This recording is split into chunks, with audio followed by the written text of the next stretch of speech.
Hi everyone, this is Kororia TV, and as you all know, King Kaka has been trading in social media, and it's all about the Wajinga Nyinyi song. And I went out kwa mashambani kujua whether people knows about the Wajinga Nyinyi song, and I met this young man in the village.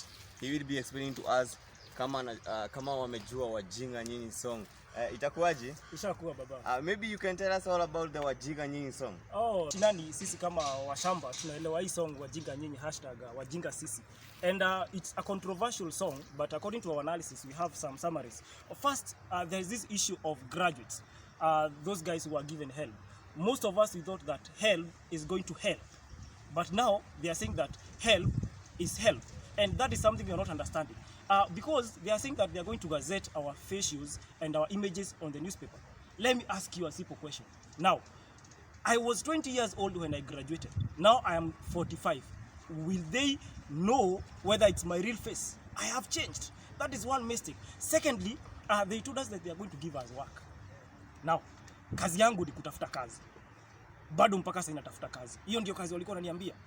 So those are things that we feel King Kaka was talking about, and they should not intimidate this guy, because I, like Joshua in the Bible, am saying I support Kaka.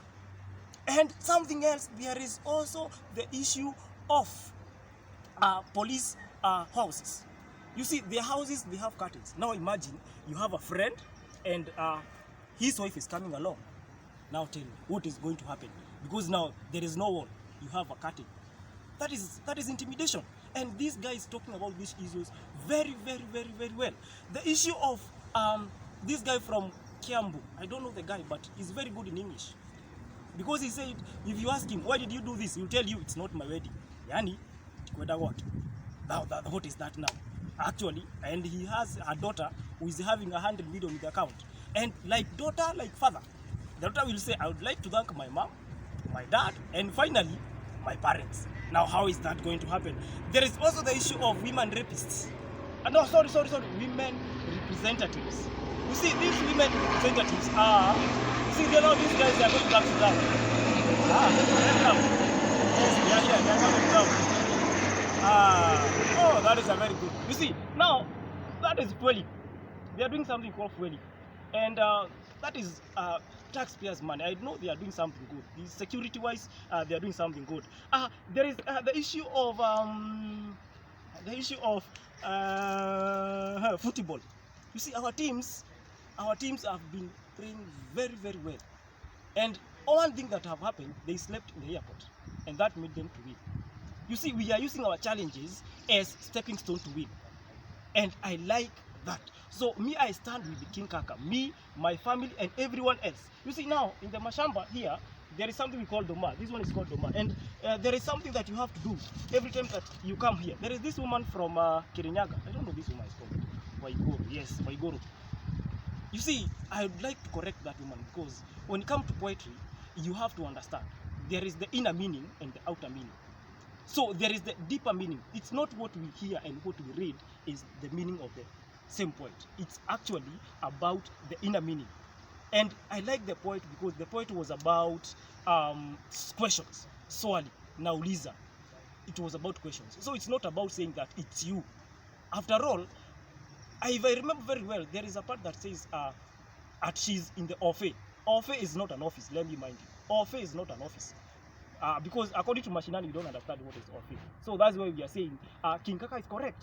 The issue of mercury. The sugar that we have been given has mercury. And not mercury, all the metals that you learned in high school. The metal of sodium. That's why you find people are so reactive. Like that lady, Waigoro, she's very reactive. I understand that she took sodium in some sugar. Because now sodium was very reactive. Actually, if you remember, the electron configuration of sodium was 281. And that means that one is very reactive. That one is Waigoro. And that lady is very reactive. So that is the tenders that government are giving us. Even the business-wise, they are not doing all they can. The issue of Kenya Navy. These guys, they always show how good they are in water. And if you remember very well, the Likoni tragedy. Those guys, that mom and the daughter stayed in water for 1 week. And yet they are saying that they are very good in swimming and whatever, in diving. What is that? In fact, if you find the names of those guys, there is Wajohi, there is Muedhabi. Those guys, they don't like water. That is one thing. Secondly, they don't take shower. So I don't understand, and that's why those guys stayed in water for 2 or 3 days. So personally, and my people in the village, like my neighbors there, we understand and we support King Kaka. Wajinga nyinyi. This one is not only to the politicians or the everyone. It's only to everyone who is not responsible, everyone who is not doing what it's supposed to do. If you take money and use for your own benefit, wewe ni mjinga. Mjinga wewe, mjinga nyinyi. Kama mimi sahi, hii panga si yangu. So pia mimi sahi mimi ni mjinga. So this song is about anybody who is not responsible. And me and my family, like Joshua said, we support King Kaka. #Wajinga nyinyi.